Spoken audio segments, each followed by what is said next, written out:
Bhubaneswar Kumar 14 years తర్వాత తన సొంత గూటికి ఆర్సీబీకి చేరుకుంటున్నాడు. ఎస్, మీరు విన్నది కరెక్టే. చాలా మంది ఆర్సీబీ ఫ్యాన్స్ కూడా భువనేశ్వర్ కుమార్ ఆర్సీబీలో ఎప్పుడు ఆడారనే డౌట్ ఉంటుంది. 2009-2010 సీజన్లో ఆర్సీబీకి భువనేశ్వర్ కుమార్ ఆడడం జరిగింది. కేవలం 6 లక్షల ధరకి మాత్రమే. కానీ ఆ 2 సీజన్స్లో బెంచ్కే పరిమితం అయ్యాడు. ఒక్క మ్యాచ్ కూడా ఆర్సీబీ మేనేజ్మెంట్ భువికి ఛాన్స్ ఇవ్వలేదు.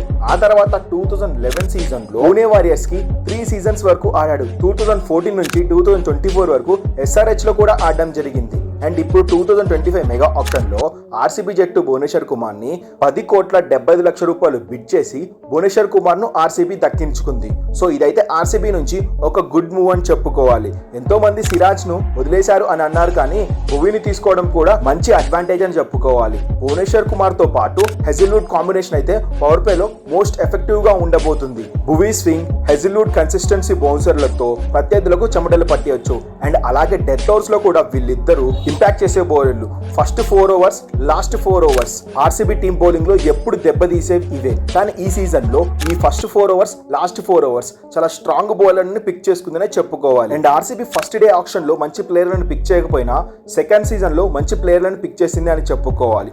భువి కోసం ఎంఐ, సిఎస్కే పోటీ పడ్డ ఆర్సీబీ సొంతం చేసుకోవడం ఆర్సీబీ నుంచి ఒక గుడ్ మూవ్ అని చెప్పుకోవాలి. అండ్ ఇంకొక సర్ప్రైజింగ్ విషయం ఏంటంటే, ఎంతో మంది యువ బౌలర్లు వచ్చి 10 కోట్ల పైన ఈజీగా పలుకుతుంటే ఐపీఎల్లో ఫస్ట్ టైం భువనేశ్వర్ కుమార్ 10 కోట్ల బిడ్ ధర పలికాడు. ఇంతకు ముందు వరకు లాస్ట్ భువనేశ్వర్ కుమార్ కి పీక్ టైంలో కూడా 8 కోట్లే ఇచ్చేవారు. కానీ ఇప్పుడు టీంలోకి లేకపోయినా 10,70,00,000 ఇచ్చారంటే చూడండి భువనేశ్వర్ కుమార్ ఎంత స్పెషలిస్ట్ బౌలరు. కానీ కొన్ని కారణాల వల్ల టీమిండియా నుంచి దూరం అయిపోవడం అనుకోండి, అది వేరే విషయం.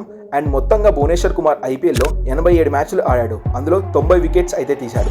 7 ఎకానమీతో బెస్ట్ 5 for 4 runs గా ఉంది. And Bhuvneshwar Kumar IPL records విషయానికి వస్తే టీమిండియా తరపున ఫేస్ బౌలింగ్ లో హైయెస్ట్ వికెట్ టేకర్ గా ఉన్నాడు. అండ్ ఐపీఎల్లోనే మోస్ట్ మేడిన్స్ వేసిన బౌలర్ గా కూడా ఉన్నాడు. అండ్ పవర్ ప్లేలో హైయెస్ట్ వికెట్ టేకర్ కూడా భువనేశ్వర్ కుమారే. 2016-2017 బ్యాక్ టు బ్యాక్ ఇయర్స్ లో పర్పుల్ క్యాప్ గెలిచి తన మార్క్ ఏంటో చూపించుకున్నాడు. అండ్ అంతేకాదు 2016 ఫైనల్స్ లో ఆర్సీబీ జట్టు బ్యాట్స్మెన్ ను పడగొట్టింది కూడా భువనేశ్వర్ కుమారే అని చెప్పాలి. అండ్ ఈ సీజన్ లో SRH భువనేశ్వర్ కుమార్ ను వదిలేయడం చాలా బాధాకరణం.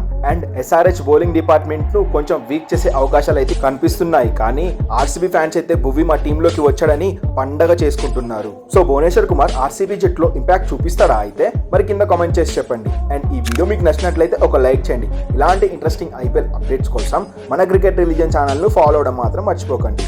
Thanks for watching our video.